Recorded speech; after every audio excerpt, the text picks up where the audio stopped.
Hey everyone, welcome to the Moxley View. I'm your host Tom Moxley, along with producer Brandon Gutke. We have a treat for you today as we sit down and have a conversation with the mayor of Rio Rancho, Mayor Gregg Hull. So let's get into that now. And this might have been the most challenging year of your political career to this point. Absolutely. It's been the most challenging year for, I think, anybody that's in elected office right now. I got to tell you, we joke around a little bit that we didn't run for office expecting that one day we're going to shut the city down or shut the economy down, put everybody on quarantine. That's just not something that you foresaw or could have ever predicted. Absolutely. So it creates its challenging moments. Yeah, absolutely. So it's unfortunate and can drive through Rio Rancho now and we will see some businesses closed and things like that. So it's definitely had an impact on our city here. Talk a little bit about how you see things going forward and how we recover from this. Well, it is unfortunate because there are those businesses that did not survive. And especially when you think about the food and beverage industry, they run on such a slim margin. I mean, they really do. That it's really, really hard when your revenue stream ends, but your expenses continue. Absolutely. So, like if you're renting a building, or you have a mortgage, or you have insurance payments, anything like that, or if you try to make sure that your employees are paid and figuring out how to pay them and keep that going even though there's no revenue for that. So we saw a lot of that going on, and unfortunately there was some of the businesses that were running on really slim margins just could not see it through, couldn't survive it, and as much as we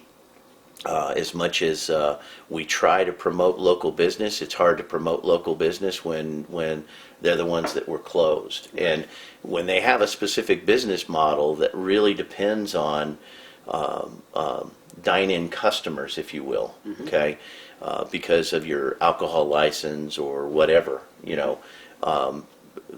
pivoting to a to-go order only, if that's not your primary thing, it's good to have food service, but if you're primarily kind of a bar or a brewery, if you will, your business model was never predicated on food service. Food service was ancillary to what your main business was. Right.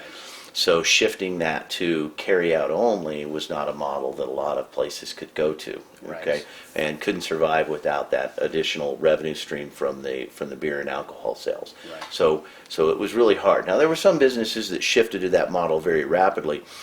Joe's Pasta House shifted to that very rapidly, Matucci's, but their primary service was food. Right. So that's what they were geared around, and so they were able to shift their business model, and that helped them to survive.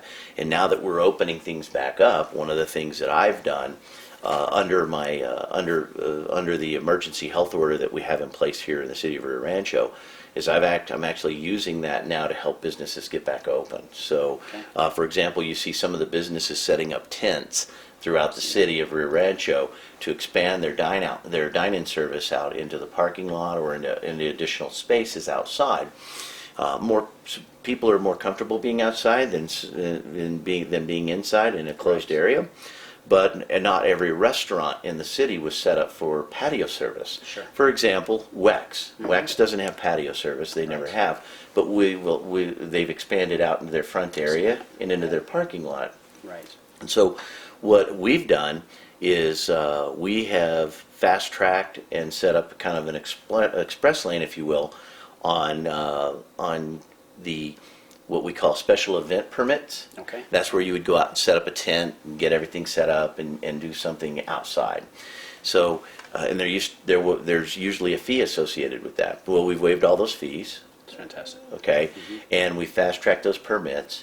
And then we're getting the fire inspector over there just to make sure all the tents are safe and getting those inspections done as quick as possible and letting people do that expanded service outside. So we worked very closely with some of the different food agencies to make sure that this could happen.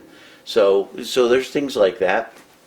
I remember a few weeks ago when we were talking about expanding the city's public health emergency declaration. And everybody thought, oh, Mayor Hull's locking the city down, and he's not going to let anything open up And I said, no. We're using that so that I can sign off on things more quickly. For example, to do those special event permits, sometimes you have to get a celebration permit on your alcohol license, whether that's beer, wine, what have you. Okay. So you have to get permission from the city and the state to expand your alcohol service. So those that are doing the expanded patio service, we're using that to where normally that would have to go to the governing body to get that approved, which governing body meetings happen every 2 or 3 weeks, depending on how the cycle. Mm-hmm. So having somebody that needs to do business today, Sure. wait 2 or 3 weeks to get the governing body to vote on something and then to have me sign it, is not really being helpful. Right. Okay, so under that executive emergency order, I'm able to just sign off on those without having to take them to the governing body. So that's just one example Right. of being able to use those emergency authorities to help as opposed to hinder. Sure. So Those are things that I don't even think that many of us would even think about. It's like, why don't you just set up tents? Why don't you do these things? But there's protocol you have to go through to have these things enacted. Right. The fact that you've jumped on that to enable this to happen quicker, you're right. You wait 2-3 weeks. I mean, that's more time where money's being taken out of the pockets of small business owners. You're making it more accessible for them to be able to get going faster. absolutely, and the emergency order that we have in place just allows us to shift and move within the bounds of the law a little bit quicker, so we can be a little bit more dynamic, a little more fluid in helping people get things back online. Right.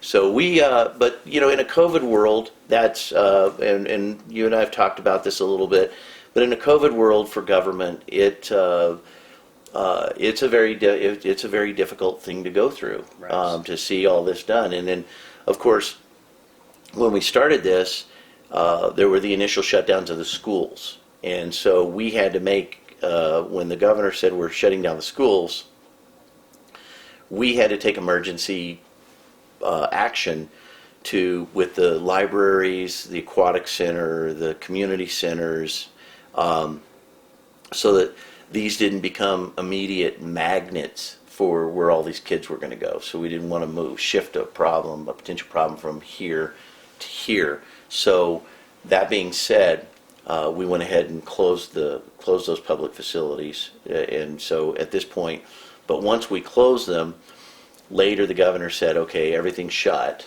Okay, Right. Then we didn't have the authority just to open them back up. Okay. So once the governor put her cap on things, in order to open things back up, we have to follow that protocol. So while on the front end we closed them and made that decision to close them, but on the back end we can't just open them back up, because then the governor came in, because the schools were closed, then we closed those, and then she said, okay, we're closing restaurants, we're closing non-essential businesses, we're closing non-essential government operations, and a lot of that fell into that non-essential government operations. Right. And Okay. so once that was shut down, we had to abide by that. Right.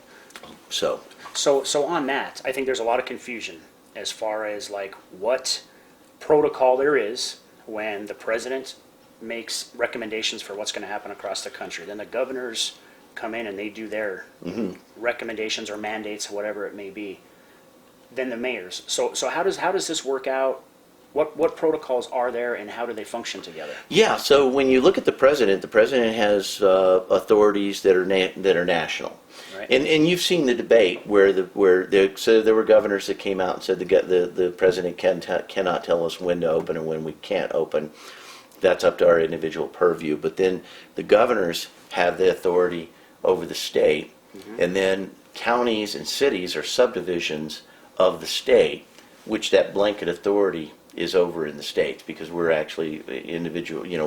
We're subsets of that main constitution of a state. Okay. So when the city charters or city organizations come forward, like when Rio Rancho was formed, it was formed as what's known as a charter community.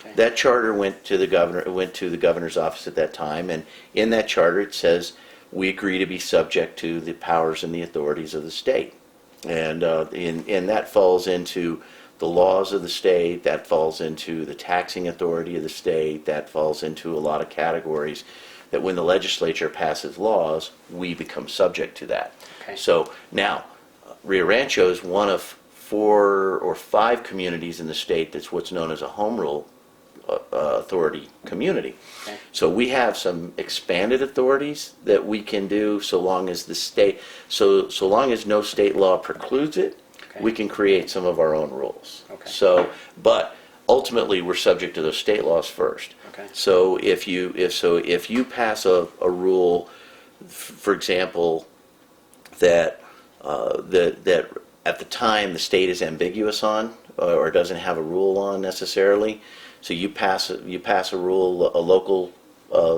ordinance that says we're going to do this and this and this. Okay.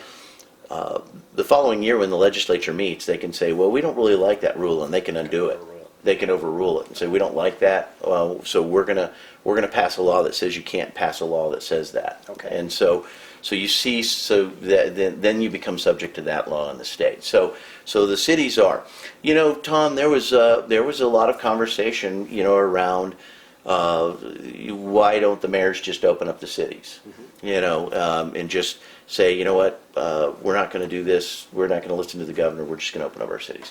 Unfortunately, we don't have that authority. The mayors do not have that authority. We are subject to the same public health emergency orders that under the governor. Now we can pass our own as individuals in unison with that, but we can't or we can even pass one that says we think this is a problem here in the city without the governor doing one. But once the governor does it, that's that. I got you. That's that. So you have to, so that's how that authority falls down, and then it moves into, and then we become subject to that. So where we're at right now is we're working, with the governor to try to get various different things open and move along in a way that's safe for patrons and safe for employees and safe for the employers, so that people feel comfortable going back out and engaging this. And so we're in what they call the phase 1 period for the governor's plan for reopening, and that includes what's open right now. And then in phase 2 in July, it's our expectation, should there not be a continuing upward tick of the virus in the state, that we would see continued openings going on. And from time to time, the governor has said, okay, well, I'm going to throw this in, I'm going to throw that in. As you saw just recently, she added brew pubs to be open, and started with them being patio service, and then moved to, okay, you can go into the dining area. Right. So, Okay. Very good. so, and as that happens, we're here to facilitate, to make sure that we can move that forward as quickly as possible. And then we're here to also make sure that if there's compliance stuff that we can help with, let us try to help with that. Right. So now, when it comes to compliance, the city can only really kind of help because we don't have a legal enforcement over the governor's public health order. So, for example, we can't cite somebody for not wearing a mask. Okay, well, we recommend it, and I do recommend that if you're going to go into a business, follow their protocols, because they want to be in business. Absolutely. And so I've said this, Tom, is that before these businesses were open, they were closed, and people saw how bad everybody was struggling with that. And we wanted to get these businesses open, and so we finally get them open, and the governor says, okay, well, you can be open, but you got to do this, this, and this, and this. So we saw an immediate shift to open the businesses to, well, if they're going to make me do that, then I'm just not going to go in there. And so we need to support our local businesses, Right. And they're being asked to put these rules in place. And we have to remember that their licenses, whether that be food and beverage, alcohol, just about any license you can think about, that's subject to the state. That's issue. not, yes, we issue a local business license, but a lot of the more defined licensure comes from the state. Cosmetology and dental and, alcohol, all those licenses come from the state, and they're regulated by the state. Right. So the state has the ability to kind of say, okay, well, if you're going to be open, you got to do it like this. Right. So what can we do to support those businesses is, you know what, Put on a mask, go in, spend your money, show your support, and one day this will all fade away, and we'll get the masks off, and we'll go back to being able to just walk around and shop, and that'll be great. Right. But right now, we need to support those local businesses and help those mom and pops really survive this. Right. And the thing that we can do is just, exercise caution with the protocols and do it for the businesses. Don't Right. do it for don't do it for them, and that becomes a great help to them. Right. I agree. Because they don't want to police this either. They don't want to be the police on this either. No. They don't want to. Oh, you can't come in if you don't wear a mask. Right. If there's rules on the door, just go read the rules and go. You know what? I'm going to do that because I'm going to support a local them. business, right, for them. Right. And that's the right way to think about it. Right. So we've transitioned to what we would, I guess, consider a recovery period. Correct. And I understand that you are on the governor's task force.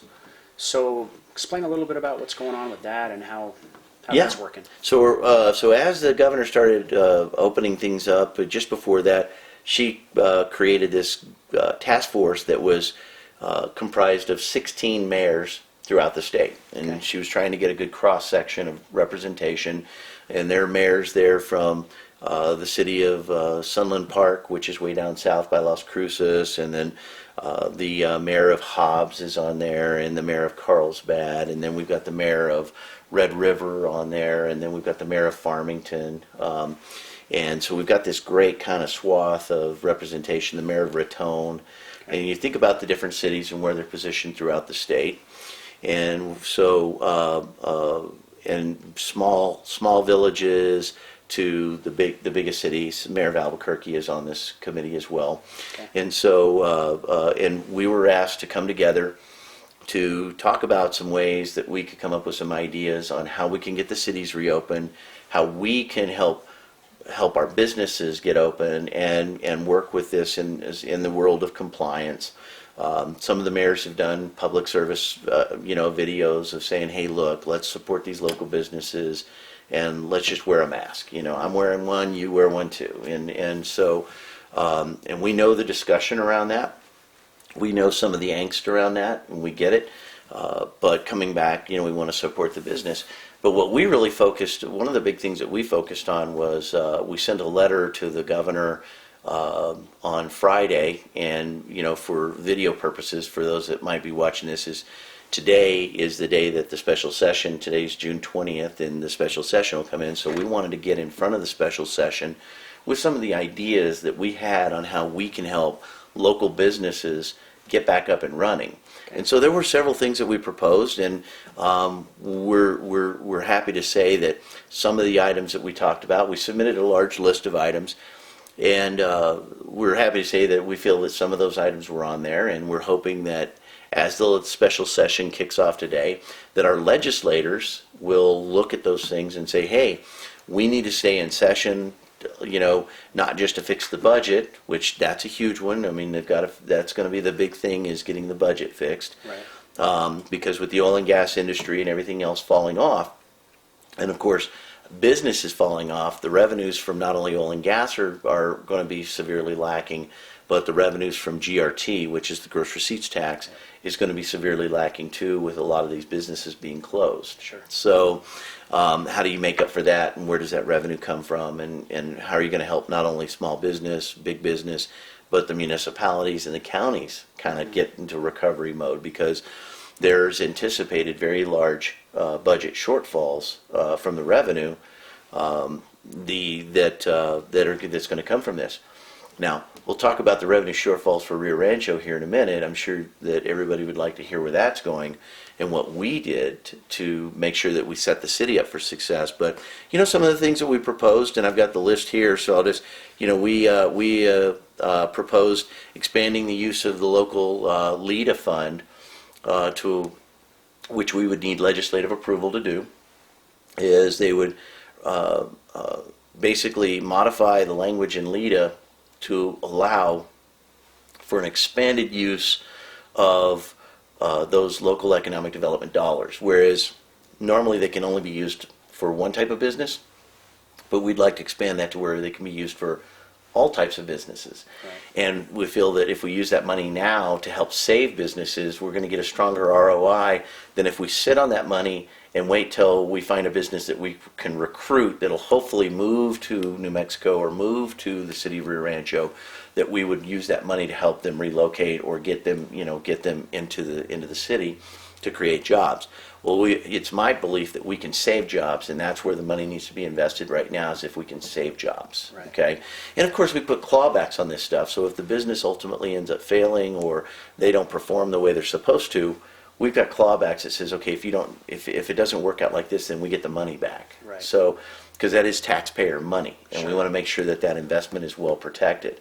And So you mentioned the ROI, just for people to understand, that's a return on investment. correct. So the LEDA, what does that stand for again? That's Acronym Local for that? Economic Development Act. Okay. Okay. Very good. And that's to a fund that's used. There's a state fund that's got millions of dollars in there, and then we have local dollars that help us invest in infrastructure that might bring a company in. So let's say a company wants to be on a piece of property and there's no water line, no sewer line, no maybe not a street out there. Okay. We might use some of that money to invest it in public infrastructure that gets out to that property. Right. Okay, so and that offsets that expense for that company, and they go, oh, okay, well, if you're willing to put in the infrastructure, then we'll go ahead and build the building and create the jobs. Okay. And so it's an incentive. Well, right now, what I believe we need to focus on is saving the jobs we know that are there already, Mm-hmm. saving the companies that have already invested and made a commitment to New Mexico. So let's invest in helping them survive this, and I believe that not only will it go toward a better ROI, but it'll go to a strong message of goodwill toward the businesses that are already here and that we've invested in. Makes sense. So, Absolutely. goodwill is priceless. Absolutely. When it comes to showing a business or a company that you appreciate them and that you're glad that they're here. Right, you walk alongside them. Exactly. Through it. Exactly. And then, of course, looking at small business restart and pivot grants, and that's just to help the small businesses get started up again and pivot their business model.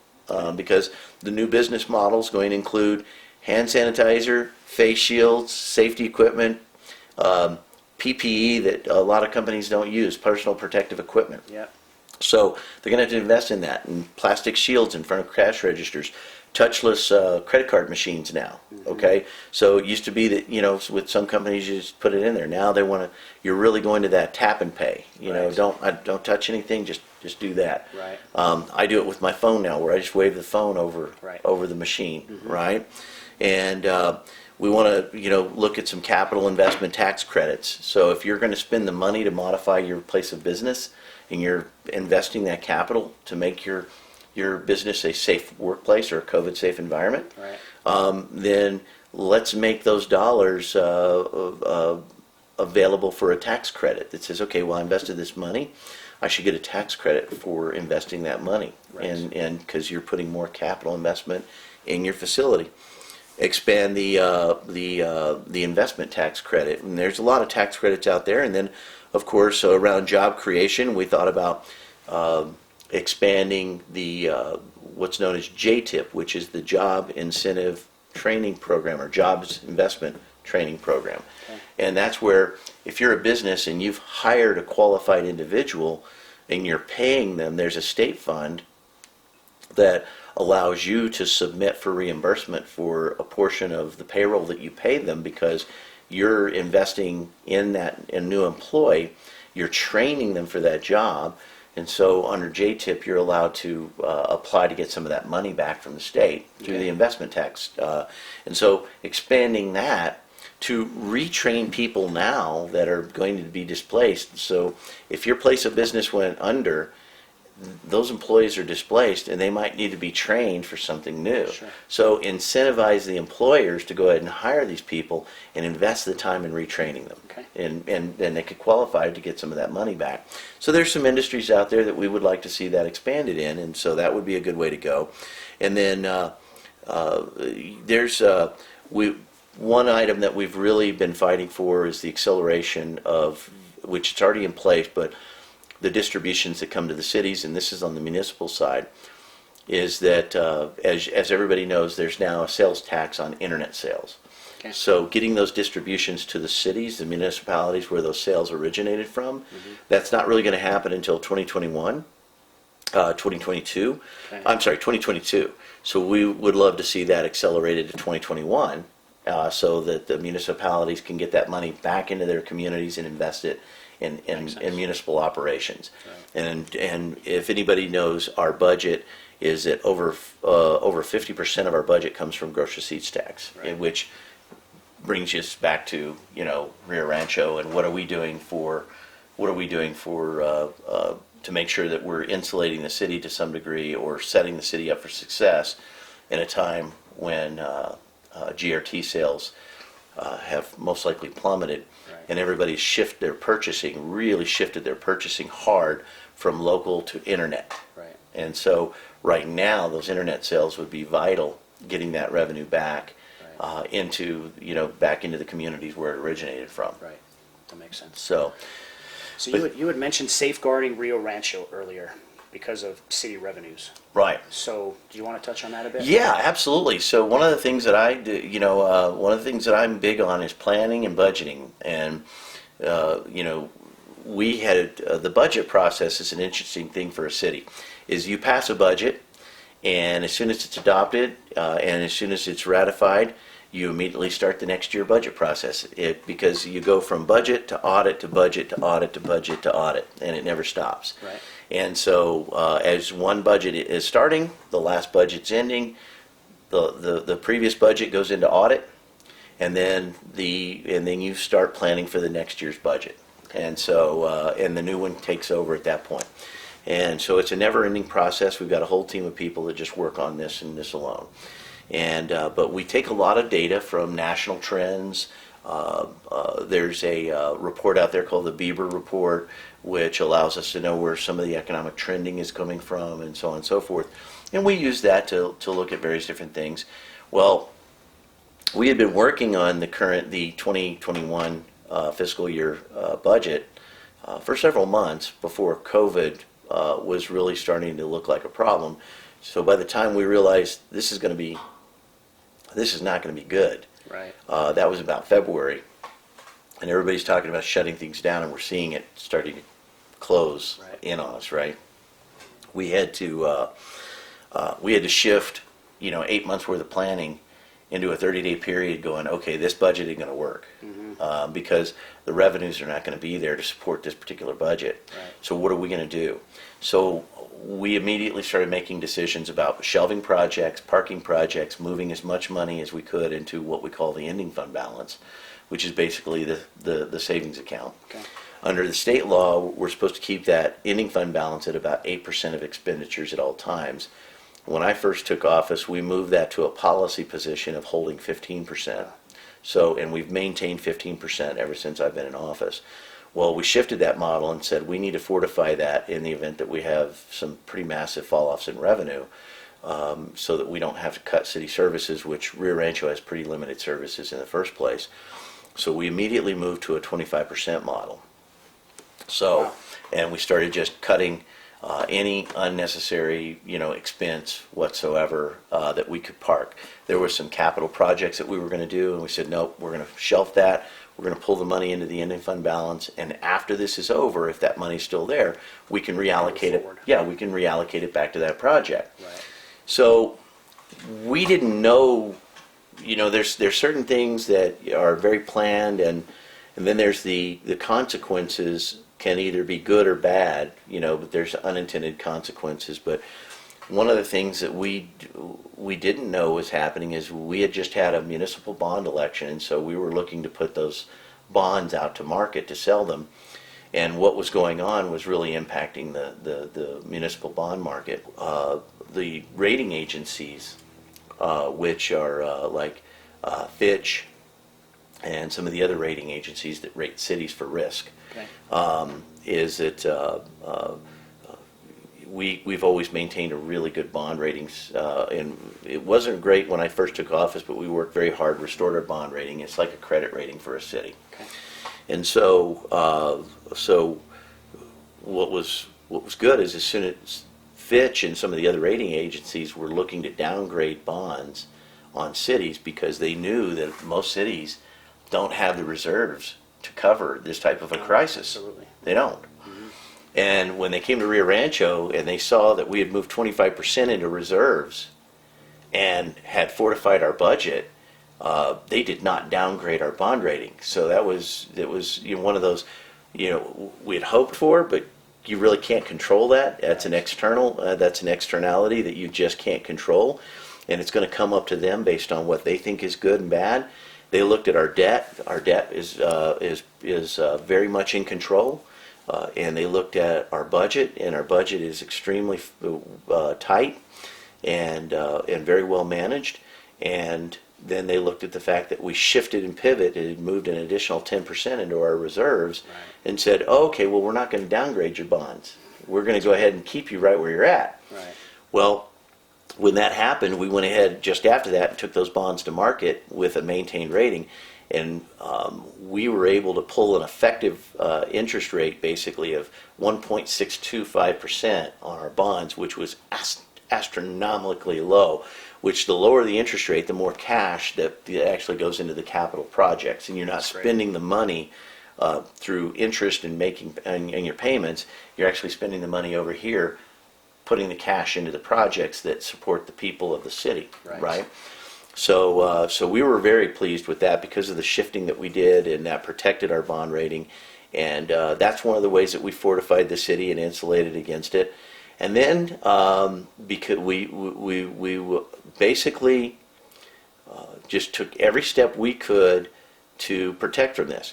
Well, then as we did that, we found out that as our revenue projections, we projected for the worst and hope for the best. Right. And that's really that's really the smart way to go. Sure. Is just project for the worst, hope for the best. Right. So far, our revenue projections are still coming in about at the same place where we had originally budgeted them last year. That's great. So now we're expecting that by the time we get into the 2021 budget, we should have an ending fund balance of close to 30%. That's fantastic. Okay? Yeah. So, but we believe the months that are going to hurt us the most once we get those distributions for the money are going to be May and June. We believe those are the big ones. We just received April's GRT distributions just this, as a matter of fact, today. Okay.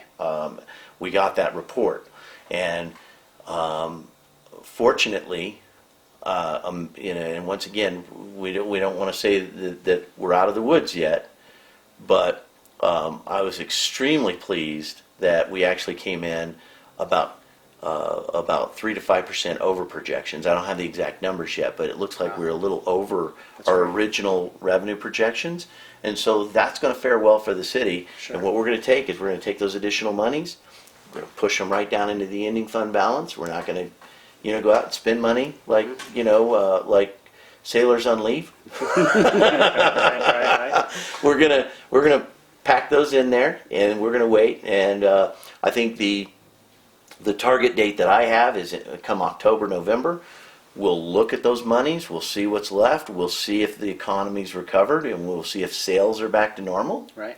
And then we'll make some decisions. Right. And we'll say, okay, well, the money that we pulled from this project, and this project, we didn't end up needing it. So let's put it back to those projects, and we'll bring the city back kind of into back online with those various different projects. That's great. The good thing that I can say though, Tom, is we've been very successful in not having to. We've had to furlough some people. We did that right away. Mm-hmm.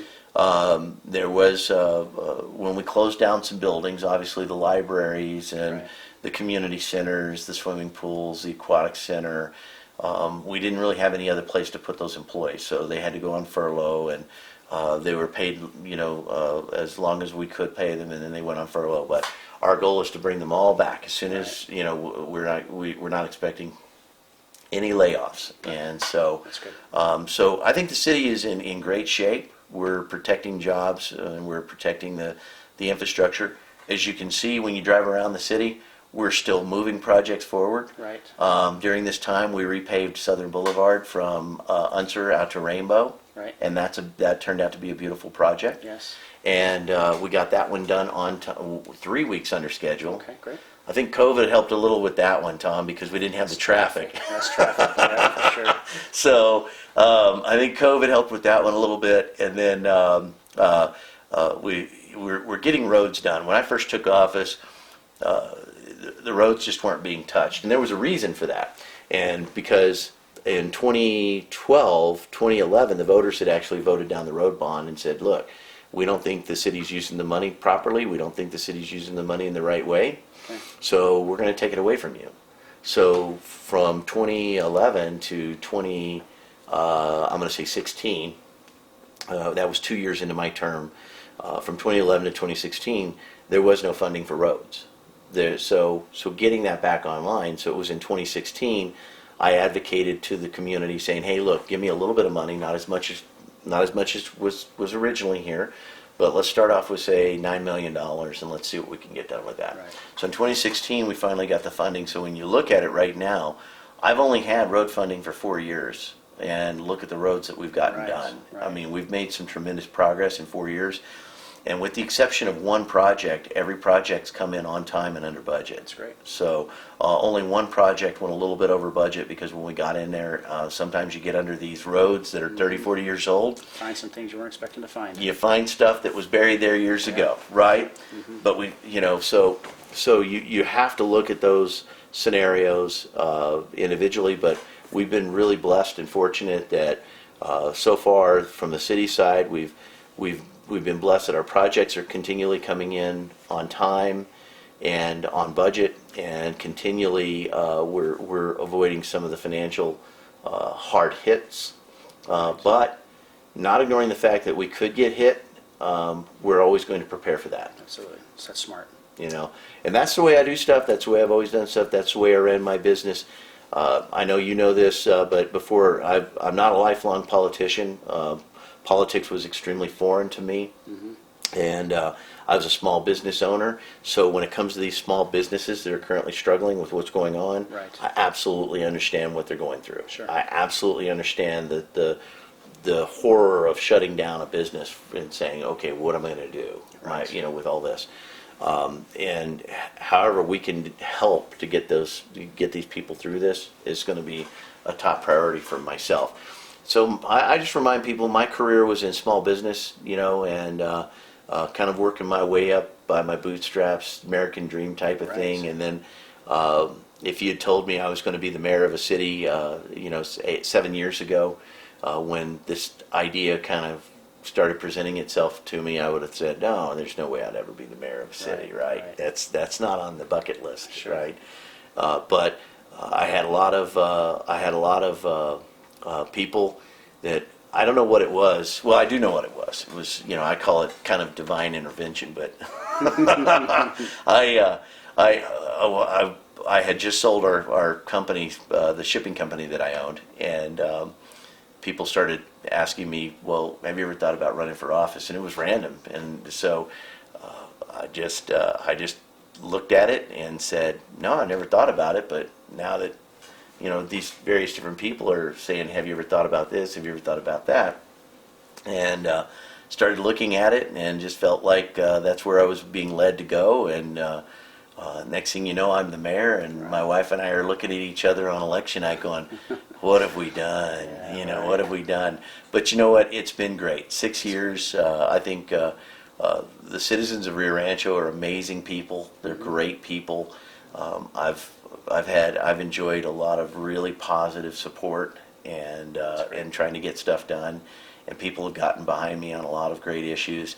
I think we have a really, really good city council right now that's also supporting a lot of the projects and the direction that we're trying to go. And I remind people that I don't just make independent decisions. I have a city council that says, okay, if I want to do this, I have to go get them to buy off on it. And then if they Right. vote to approve it, then I get to go do something. But I'm one of seven that makes decisions, that get voted in, and policy that comes forward for the city. Right, okay. Well, you mentioned the great people of Rio Rancho, and I know you got to get going, but I'd be remiss to not thank our first responders and our police department here in Rio Rancho, who I think have done a fantastic job. I've lived here for over 20 years, 25 years, and They've been fantastic, and I just want to give a shout out to them. And they deserve a shout out. They deserve a shout out every day. Our men and women that serve in the first responder capacity, whether it's police, fire, communications, EMS, you name it. Those are the folks that show up on your worst possible day. Absolutely. And they try to make your day a little better, right? Yes. And so the things that they see and have to deal with are I can't process it mentally that they have to see. You know, they show up on, like say, some of the worst scenes you can possibly imagine, and then they're tasked with cleaning it up, right? Absolutely. Or getting it fixed. Right. And so they're amazing. And with that, it's because of the work that they do, Tom, is that once again, Rio Rancho is recognized as the #1 safest large city in the state. Mm-hmm. Now, SafeWise just put out a list that we were #1, and then we've had some things that shift back and forth that cause us to kind of pivot up in those top 5 slots. But Rio Rancho on the SafeWise rating list, we came out #5 this year as the safest city in the state. But when you look at population, we're #1 with a population of over 20,000. Okay. So large city, #1 safest. Corrales, I think, was #1 this year, and so it's a pretty nice little tight-knit community there. Right. They don't see a lot of crime. And you can have one tragic event that really affects tips the scale. Right. And last year, as far as homicides go, that's one of those big things. As you saw, Albuquerque had skyrocketing homicides, whereas by comparison, Rio Rancho had a very single-digit number. I think it was a total of 6. Okay. But for the whole year, but 3 of those came from one incident. Right. And it was tragic. It was very tragic. Yes. And so, you know, that can tip the scale. Sure. And so, when something like that happens in your community, right. But once again, it's the first responders that are out there on the day-to-day side when you're talking about on the street, in the hustle and bustle world that's outside. They're out there trying to protect the community as best they can, and I think they do an amazing job. They do. They really do. Yeah. So they've always had my support. They've always had my admiration, and they'll continue to have my support and admiration. Absolutely. Absolutely agree. Absolutely. Well, Mr. Mayor, I want to thank you so much for joining us today on the Moxley View. Yeah, very absolutely. Informative, very insightful, and greatly appreciate you just taking the time to spend with us today. Yeah, absolutely. If there's anything I can come back and any type of city issue that you guys think needs to be discussed, I'll be more than happy to come out and make sure that we're getting as much information out to people as possible, so that people know what's going on in the community. Because it's real easy to look at a situation and assess it and not know everything about why a decision was made. And Sure. I just encourage people to reach out to me and say, why did we make that decision? Because believe it or not, we don't wake up and go, hey, I got a good idea. Right. No, there's committees and thought processes and professional consulting that we do to try to come to the decisions that we come to. But we try not to be, just snap and reactive, but process data-driven decisions that help us make the best decision that's going to get the best outcome for the city and community of Rio Rancho. Absolutely. That's great. Well, once again, we really appreciate you. We appreciate you taking the time. You bet. Thank you, Tom. All right. Thank you all for watching. And thank you for tuning into the Moxley View. Thank you so much for joining us today. I know that there are other things that you could be doing. Please like us on all the social media platforms. Please give us a thumbs up here and definitely subscribe. And if you liked it, share it with your friends. And if you didn't like it, share with them anyway. Maybe they have better taste than you.